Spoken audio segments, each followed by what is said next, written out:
옆에 계신 분들과 반갑게 한번 인사하도록 합니다. 반갑습니다. 잘 오셨습니다. 네, 한 번 더 할게요. 우리 복된 새해 되시기를 바랍니다. 복된 새해 되시기를 바랍니다. 네. 네. 역시 정유희 사모님 저한테 이렇게 나머지 분들은 회개하셔야 돼요. 몇 번을 말씀드렸는데, 네. 여러분 벌써 새로운 한 해가 시작한 지 일주일이 지났습니다. 2024년 같지가 또 않아요. 그죠? 2023인지 2024인지 정확히 잘 모르겠고 시간은 훌쩍훌쩍 가는 것 같습니다. 어제는 눈이 그래도 제법 내렸다가 다행히 비로 바뀌어서 막 심하게 쌓이지는 않았는데 오늘 또 교회 올 때 보니까 또 눈이 조금 내리더라고요. 다시 그치긴 했는데 아마 이번 겨울 들어서 처음 내린 눈이었던 것 같습니다. 제대로 내린. 그래도 다행히 안 쌓여서 우리 교회는 치우지 않고 이렇게 비가 와서 잘 녹아서 감사하고, 날씨도 이제 많이 쌀쌀해졌는데 감기 조심하시고 건강하게 지내셨으면 좋겠습니다. 오늘은 저희가 이제 새해 첫 주일로 맞아서 신년 감사 예배라는 특별한 이름은 저희들이 없지만 새로운 한 해를 맞아 주님의 뜻과 은혜를 감사하고 또 앞으로 길을 맞아서 결단하는 예배로 저희가 드렸으면 좋겠습니다.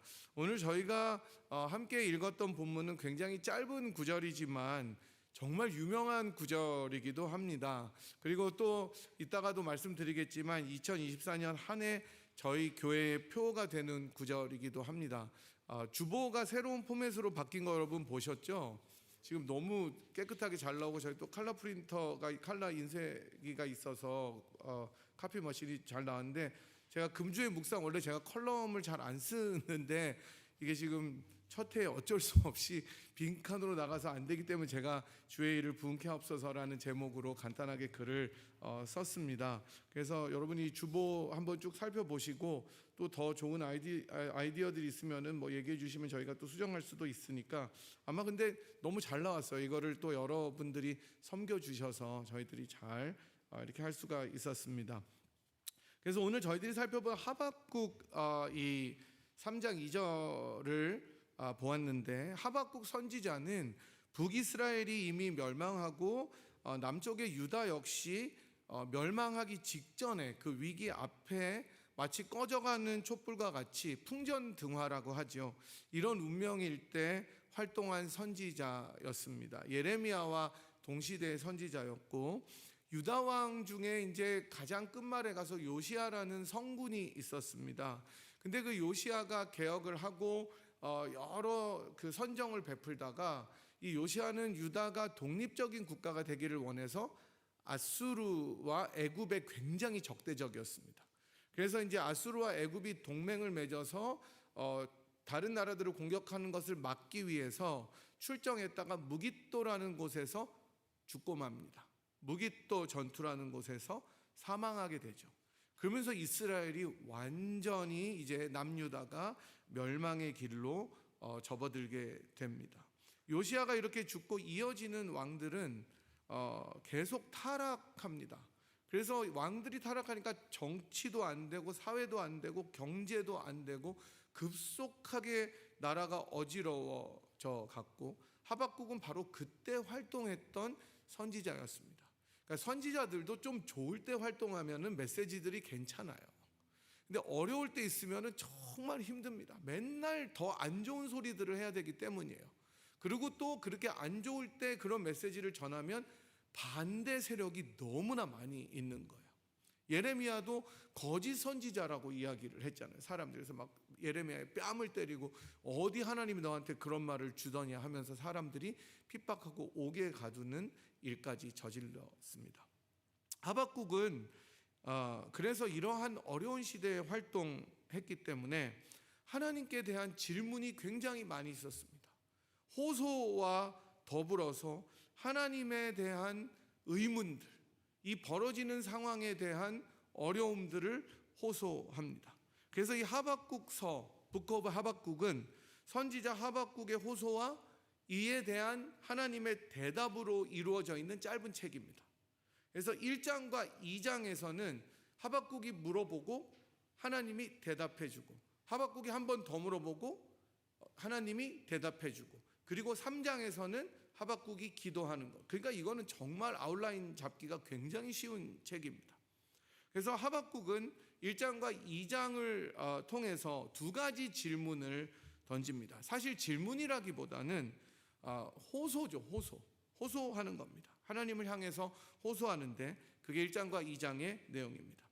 하박국이 하나님을 향해서 의문과 어쩌면 불평 어린 마음을 가지고 처절한 마음으로 여쭙게 되었던 첫 번째 질문은, 하나님께서 이스라엘을 선택하셨다면, 그래서 선민이라면 이 사람들이 왜 이렇게까지 악하고 타락하고 정말 죄악에 물들어서 망하게까지 하나님께서는 방치하시냐는 겁니다. 자기 백성이고 자기 새끼인데 하나님은 왜 죄악 때문에 이 사람들이 이렇게 물들어 가기까지 놔두냐는 거예요. 왜 안 혼내고 왜 차라리 심판을 줘서 돌이키게 하지 않고 이렇게까지 악독하게 놔두시냐. 그게 질문이었습니다. 하나님께 그래서 선지자가 물어보는 거예요. 하나님 도대체 왜 그러시는 거예요? 라고 묻는 것입니다. 그래서 1장을 보면 정의라고는 온데간데가 없습니다. 도리어 악인들이 기승을 부리고 겁탈이 있고 강포가 있고 변론과 분쟁이 가득한 현실을 보면서 하박국은 물어봅니다. 하나님은 왜 침묵하십니까? 왜 가만히 계십니까? 왜 행동하지 않습니까? 의인들은 도리어 쇠퇴하고 망해가는데 악인은 계속 승승장구하느냐고 물어보고 있습니다. 제가 지난번에 말씀드린 그 고려 거란 전쟁을 봤었는데, 거란에 고려 사람들이 포로로 끌려가는데 정말 잔인하기 짝이 없습니다. 목에 포승줄을 묶고 정말 그 사람들을 묶어서 끌고 가는데 채찍으로 때리고 넘어지면 발로 차고, 이런 것들이 어쩌면 이스라엘의 현실이었습니다. 포로로 당시에는 끌려가지 않았지만 마치 그렇게 포로 시대처럼 악한 사람들이 기승을 부리고 있었던 겁니다. 하박국의 두 번째 질문은, 하나님께서 자기가 택하셨던 그 선민 이스라엘을 심판한다고 하실 때, 만약에 심판하시더라도 택하신 백성들을 누구를 통해서 심판하시냐고 물어보면 바벨론을 통해서 심판하셨다고 하는데, 왜 하필이면은 바벨론이냐는 거예요. 이방 사람들의 말발굽에 처참하게 능욕당하는 것을 정말 하나님은 외면하시냐고 물어보는 겁니다. 그러니까 첫 번째 질문에 하나님께서 대답하셨어요. 그래, 내가 이 악한 것들을 바로 잡을 것이다. 심판이 있을 것이다.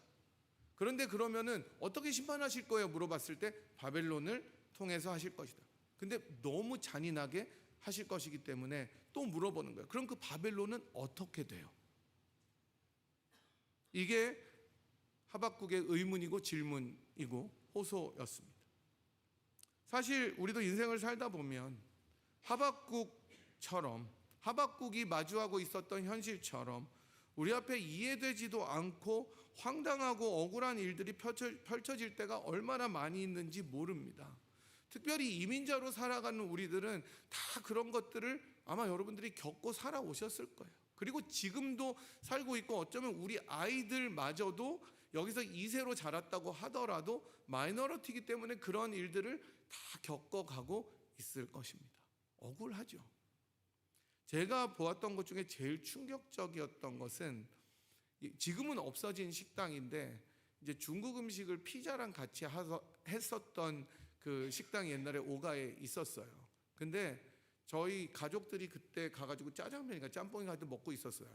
근데 어느 손님 흑인이 하나 들어오더니 그 피자 한 판을 가지고 이제 리펀드를 해달라고 하는 거예요, 주인한테. 그러니까 옆에서 들리잖아요. 근데 그 피자를 이미 나갔는데 그 피자를 어떻게 리펀드를 해줍니까? 안 해준다고 그런 거예요. 막 왈가왈부 하는데 그 커스터머가 피자 한 판을 그대로 하더니 그 주인 얼굴에다가 팍 치더라고요. 야, 근데 제가 그걸 보고 진짜 밥 먹다 눈물이 나더라고요. 근데 진짜 거기 있는 피자를 그 주인이 다 떼내면서 리펀드를 해줬어요. 또 어떤 일이 일어날지 모르니까. 여러분, 만약에 한국이었으면 그랬을까요? 도리어 주인도 더 난리치면서 안 해줬을 수도 있고 경찰을 부를 수도 있는데, 경찰도 부르지 못하고 그다음에 그것들을 다 이렇게 주워서 두 부부가 주워서 하면서 거기 있는 손님들한테 죄송하다고 얘기하는데 밥을 못 먹겠더라고요. 그러니까 막 눈물이 나더라고요, 진짜. 그러니까 우리들도 다 그렇게, 여러분들도 뭐 그렇게 극단적인 경우를 당하셨을 수도 있고 안 당하셨을 수도 있지만 우리가 다 때로는 그렇게 억울하고 분노하고 이 일들이 왜 벌어지는지 모를 만큼 이민자로 또 이 땅에서 살아갈 때도 많이 있습니다. 우리가 그런 경험들이 다 있으실 거예요. 많은 생각을 해보고 이해하려고 해봐도 계산도 나오지 않는 상황들이 있고, 그런 것들이 또 어떨 때는 집에서 당할 때도 있고 교회에서 심지어 당할 때도 있어요. 그런 현실과 마주할 때가 있습니다. 내 힘으로는 아무것도 할 수가 없는데 그저 바라보아야만 되는 상황들. 하박국이 지금 그 상황들을 맞으면서 하나님 앞에 울다시피 외치고 있는 거. 하나님 도대체 왜 이렇습니까? 이렇게 안타까운 일들은 내 주변에도 있고 나한테도 있고 가정에게, 사회적으로, 교회적으로도 있습니다. 하나님께서 왜 나를 이런 상황들을 보게 하시고 처하게 하시고 어려움들을 주실까? 시편 73편에서 시편 기자는 하나님께서 이스라엘 중에 마음이 청결한 자에게 선을 행하신다는 것을 알고 있다고 이야기를 합니다. 그런데 막상 현실을 돌아보니까 악인이 창궐하고 도리어 그 사람들이 부요하고 형통한 것을 보면서 실족했다, 발이 미끄러졌다고 이야기합니다. 여러분 그렇잖아요. 악한 애들은 사실 더 잘 살아요. 하나님이 살아계시면 분명히 그 사람들을 심판해야 되는데 악하고 속이고 그 다음에 정말로 사악한 사람들은 이 땅에서 더 잘 돼요. 훨씬 더 잘 살아요. 아무 일도 없었던 것처럼 살아요. 분명히 나한테 상처를 주고 많은 사람들을 정말 함정에 빠지게 하는 그 인간들은 도리어 승승장구하더라는 것입니다. 우리가 신앙으로 알고 있고 성경에서 읽고 아는 하나님께서는 의인을 선대하시고 악인을 심판하시는데 현실은 그렇지 않더라는 것입니다. 도리어 악인들은 시편 73편 보니까 죽을 때도 고통 없이 죽어요. 죽을 때도 괴롭게 죽으면 좋겠는데 평생 잘 살다가 죽을 때도 평안하게 가더라는 것입니다.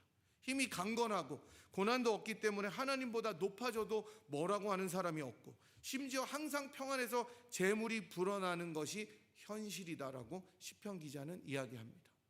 그리고 너무 살이 쪄가지고 눈 두덩이도 살이 쪘다고 이야기합니다. 여러분 그거 쉽지 않죠. 여기 살찌는 분들은 굉장한 분들이에요. 저도 전성기를 달릴 때 아무리 살이 쪄도 여기는 찌지 않았던 것 같은데 악인들이 그렇다고 이야기합니다. 이해가 안 되는 거예요.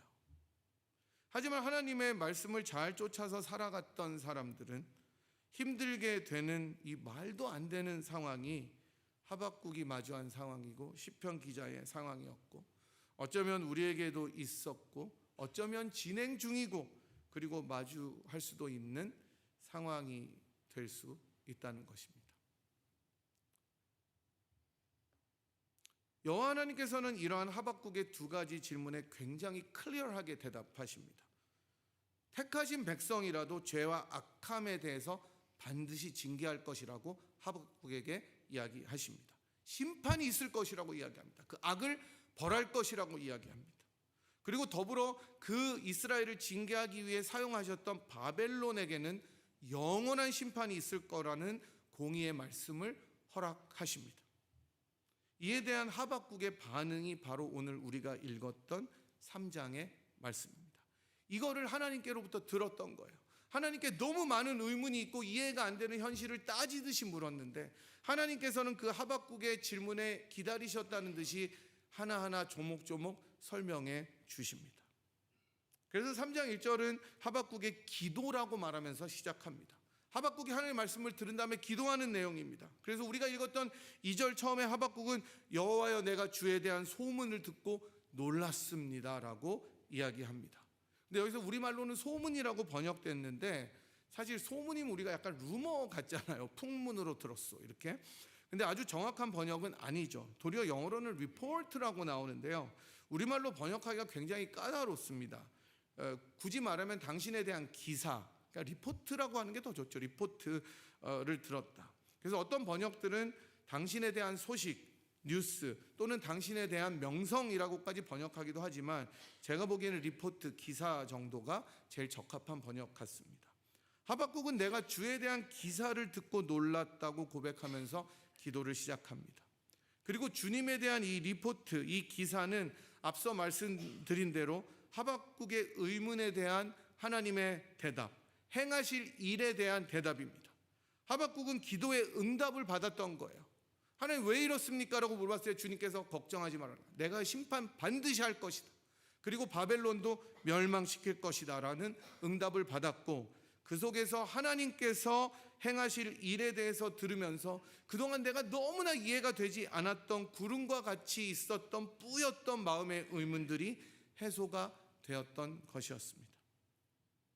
하박국은 마침내 주님께서 말씀해 주셨던 것을 들었고 주님의 계획을 이해하게 되었습니다. 그리고 이제 비로소 모든 퍼즐들이 들어맞게 된 것이죠. 하박국이 느꼈던 것은 공의의 하나님은 결코 침묵하는 하나님이 아니라는 것입니다. 반드시 자기가 정하신 때에 올바른 타이밍을 위해 기다리고 계셨던 분이라는 것을 깨달았습니다. 그래서 그것을 위해서 준비하시고 바로 정확한 때에 실행하시는 분이 하나님이시다라는 것을 하박국은 깨닫게 된 거예요. 하나님은 나의 타이밍에, 내가 원하는 때에 나의 계획에 맞춰서 실행하고 행동하시는 분이 아니라 도리어 자신의 주권 아래 자기가 가장 완벽하다고 생각하는 그때에 일하시는 하나님이신 것을 하박국은 깨달았던 것입니다. 그러니 우리가 답답하더라도, 우리가 볼 때 이해가 되지 않더라도 하나님은 일하고 계시는 거예요. 그때가 되면 모든 것이 바로 잡힙니다. 억울함이 신원됩니다. 상처가 회복되고 어그러진 것들이 새롭게 된다는 약속을 듣고 이제 하박국은 주여 내가 놀랐습니다라고 고백합니다. 여기서 놀랐다는 말은 하나님을 경외한다는 말입니다. I do fear. 모든 의문과 이해되지 않았던 퍼즐이 맞춰지니까 하나님은 계획이 있으셨구나 라고 고백하고, 마치 시편 73편에서 시편 기자가 성소에 들어가서 하나님의 계획을 알았을 때 고백한 것처럼 내가 무지한 것이 짐승과 같다라는 고백이 나오는 것입니다. 여러분, 주님이 계획하시고 뜻하신 일이 때로는 이해하기 어렵습니다. 찬송가 가사처럼 주님이 뜻하신 일 이해하기 어렵더라도 그런 일들이 우리 삶에 얼마나 많이 있었습니까? 하지만 그것을 깨닫고 난 후에는 감당하지 못할 벅참이 우리들에게 몰려옵니다. 하나님께서 그것을 우리들이 다 잊어버리도록 채워주시기 때문입니다. 하나님의 계획에 대한 놀라움 때문에 우리는 하나님을 경외할 수밖에 없는 것입니다. 여러분의 삶을 뒤돌아 보십시오. 어떻게 살아오셨는지 생각해 보십시오. 당시에는 너무 이해가 안 되고 죽을 것만 같고 우리가 락 바름이라고 하는 정말 벼랑 끝에 서서 이제는 더 이상 떨어지는 곳이 없다고 생각해서 하나님 도대체 어디 있고 왜 이러냐고 할 때에 돌아보면 그때에도 하나님은 여러분들을 붙잡고 계셨고 가장 정확한 하나님의 타이밍에 여러분들을 인도하셨습니다. 그것이 기적입니다. 그래서 바울은 하나님의 지혜의 깊음을 로마서 11장에서 깊도다 하나님의 지혜와 지식에 부여하며 그의 판단은 측량하지 못할 것이라고 고백하고 있는 것 아니겠습니까? 저는 우리들의 삶에서 하박국이 마주한 현실처럼 이해되지 않고 답답해서 하나님을 향해서 호소하고 싶은 것들, 그런 상황들을 우리들이 마주할 때가 있는 것을 알게 됩니다. 본문을 통해서 주님께서 우리들에게 전하시는 교훈은 바로 그럴 때, 이해하기 어려울 때라도 하나님께서는 여전히 자신의 일을 하고 계시다는 것입니다. God is still working. 그 계획은 그리고 반드시 이루어집니다.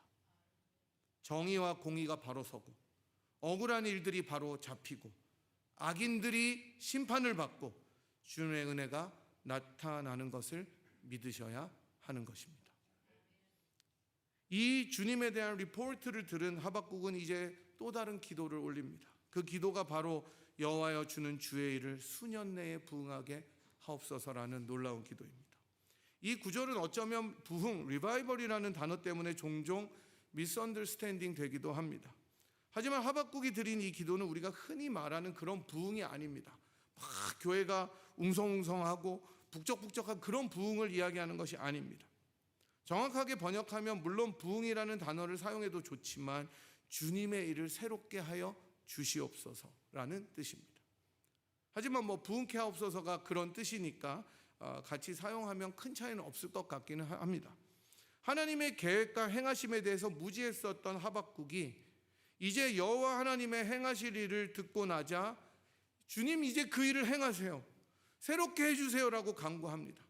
악인이 심판을 받고 선민을 압제했던 바벨론을 심판하실 일을 속히 해달라고 간구하게 되는 것입니다. 악인이 심판을 받고 선민을 압제하는 이 바벨론이 심판되는 이 일들 어서 행해달라고 기도합니다. 이것을 수년 내에 나타내달라고 이제는 부탁합니다. 이 말씀을 통해서 우리는 부흥이라는 것은 우리가 흔히 가지고 있는 개념은 아니다라는 것을 알게 됩니다. 폭발적으로 막 숫자가 증가하고 교회가 시끌벅적한 것, 이것은 부흥의 결과일 수는 있습니다. 하지만 그 자체가 부흥이라고 보기는 어렵죠. 부흥이라는 것은, 부흥의 본질이라는 것은 주의 일이 행해지는 것입니다.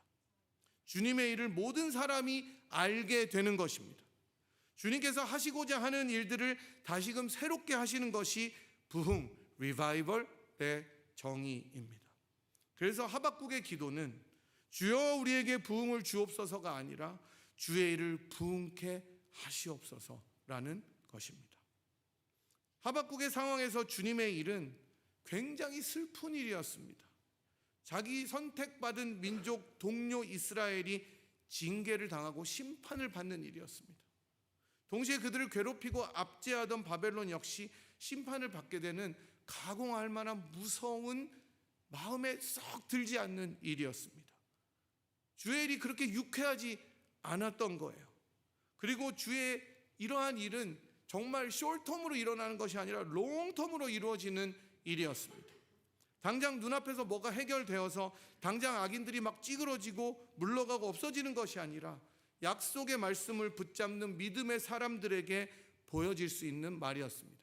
그래서 여러분들이 잘 아시는 하박국 2장 14절 오직 의인은 믿음으로 말미암아 살리라가 그 컨텍스트입니다. 하지만 하나님께서는 이 일을 반드시 행하셨고, 그래서 하박국은 주님 앞에 기도할 때 수년 내에 나타내 달라고 간구하고 있습니다. 하박국의 마지막 기도는 여호와께서 진노 중에라도 긍휼을 잊지 말아 달라는 기도입니다. 심판 가운데 하나님의 긍휼하심으로 인도해 달라고 기도합니다. 심판이 멸망이 아닌 정화가 되도록 기도하고 있는 것입니다. 불같이 찾아오는 정화의 불은 심판처럼 뜨겁지만, 아프지만, 고되지만 하나님의 긍휼로 잘 인내해서 정금과 같이 진정한 고난의 열매를 맺게 해달라고 기도하고 있는 것이죠. 이러한 하박국의 기도를 보면서 우리는 2024년을 하나님 앞에 어떻게 살아가야 할지에 대해서 배우게 됩니다. 새해 역시 작년, 아니 그 이전 년 혹은 우리들의 믿음의 여정처럼 어떤 다이나믹한 일들이 우리 앞에 놓여 있을지 모릅니다. 기대도 되지만 불확실합니다. 여러분 한 사람 한 사람에게, 여러분의 가정에, 또 우리 교회에, 이 세계와 이 사회에 얼마나 이해되지 않고 uncertain한 일들이 있을지 모릅니다. 우리는 그런 상황 앞에서 때로는 하박처럼 의문을 가지고 기도할 때도 있을 것이고, 주 앞에 호소할 수도 있고, 주님 앞에 불평할 때도 있을 것입니다. 다 좋으면 좋겠지만 어떻게 매일이 다 좋을 수 있겠어요? 우리가 경험한 것처럼 이해되지 않은 일들이 일어날 때가 절반 이상이 될 것입니다.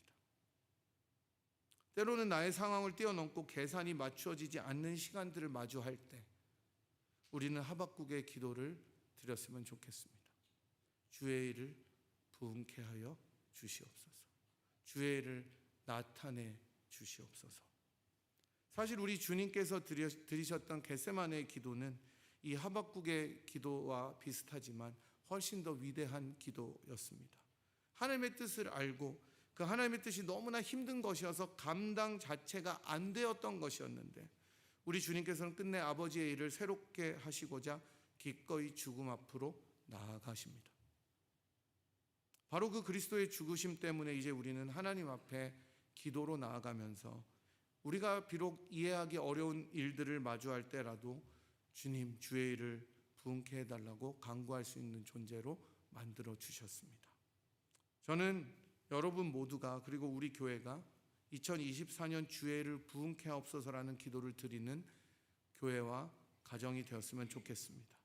물론 우리가 숫자적으로 사람이 많아져야 합니다. 저는 이것을 위해서 기도해야 된다고 생각해요.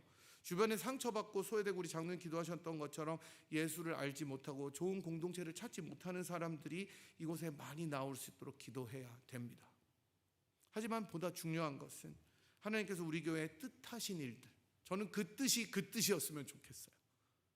가가 같이 그 뜻이었으면 좋겠습니다. 하나님께서 계획하신 일들이 무엇인지를 끊임없이 살피면서 하박국이 드렸던 그 기도를 우리 모두가 드렸으면 좋겠습니다. 예수님께서 하나님의 일을 새롭게 하시기 위해서 순종하며 기도의 자리에서 서 계시지 않고 그 뜻을 위해서 십자가로 한 발 한 발 죽음 앞으로 우리 모두를 위해서 나아가셔서 구속하신 것처럼 우리 역시 그렇게 했으면 좋겠습니다. 주여 주의 일을 수년 내에 부응하게 하옵소서라는 이 기도의 의미를 바르게 알고 그 기도를 드리고 그 기도에 맞는 몫으로 하나님께 순종하며 나아가는 여러분 모두와 우리 교회가 되기를 주님의 이름으로 간절히 축복합니다. 시간에 들은 말씀 생각하면서 한번 간절히 기도하겠습니다. 주님 주의 일을 부응케 하옵소서. 주의 일을 나타내시옵소서. 우리 가정에 저에게 우리 교회에 2024년 때로는 이해하기 어려운 일들이 있더라도 주님의 계획 가운데 우리가 서 있음을 알고 주의 일이 새롭게 이루어지는 한 해 되게 하옵소서. 여러분들의 기도 제목이 있을 것입니다. 주님 그 일을 새롭게 하시고 우리 가정을 복되게 하시며 우리 교회를 부흥케 하셔서 주님께서 영광 거두어 주시는 한 해 되게 인도하여 주시옵소서. 간절한 마음으로 한번 주님 앞에 통성으로 기도하도록 합니다. 기도하겠습니다. 하나님 아버지 감사합니다. 지난 한 해를 보내고 새로운 한 해를 맞게 하시니 감사하고 저희들이 이 한 해에 주님의 뜻을 따라 부흥을 허락해달라고 기도하게 하시니 감사합니다. 하나님 아버지 주님의 뜻이 부족한 저희들을 통하여 이루어질 수 있는 한 해가 되도록 축복하여 주시옵소서. 하나님 우리가 그 주님의 일에 쓰임받는 도구가 되도록 인도하여 주시옵소서. 각 개인이 각 가정이 주님께서 당신의 일을 부흥케 하실 때에 한 명도 소외됨 없이 한 가정도 소외됨 없이 쓰임받을 수 있고 동참할 수 있는 개인과 가정이 되도록 인도하여 주시옵시고 주님께서 때로는 이해하기 어려운 상황들로 우리들을 인도하실지라도 하나님의 일은 반드시 이루어지고 신원하여 주시는 하나님이 계시다는 것을 바라보고 믿음으로 이 한 해를 걸어갈 수 있는 귀한 분이엘의 성도 한 사람 한 사람이 되도록 주님께서 하늘을 열어 축복하여 주시옵소서. 주여 우리 교회를 통하여 많은 사람들이 주님의 뜻과 일을 목도할 수 있도록 도와주시고 이 자리가 채워지며 하나님의 능력으로 많은 사람들이 이 공동체에서 그리스도를 만날 수 있도록 축복하여 주시기를 기도합니다. 그게 하나님의 뜻이 될 수 있도록 인도하여 주시옵시고 이 교회를 통하여 구원의 열정이 전파되고 하나님의 복음이 능력 있게 전파되는 공동체 되도록 두 손 들어 인도하여 주시옵소서. 지금은 우리를 위하여 자기를 드리시고 우리를 하나님 앞으로 인도하신 우리 구주 예수 그리스도의 무한하신 은혜와 그 아들을 아끼지 아니하시고 우리 모두를 위하여 기꺼이 내어주신 하나님 아버지의 극진하신 사랑하심과 성령 하나님의 위로 교통 충만하심이 새로 맞이하는 한 해 주의 일을 부흥케 하옵소서라는 기도를 드리기로 결단하며 그 기도에 헌신하여 순종하기로 결단하고 돌아가는 이 자리에 함께한 주의 백성들 한 분 한 분 머리머리 위에와 사랑하는 분이엘 제단 위에 지금부터 영원토록 함께 하시기를 간절히 축원하옵나이다. 아멘.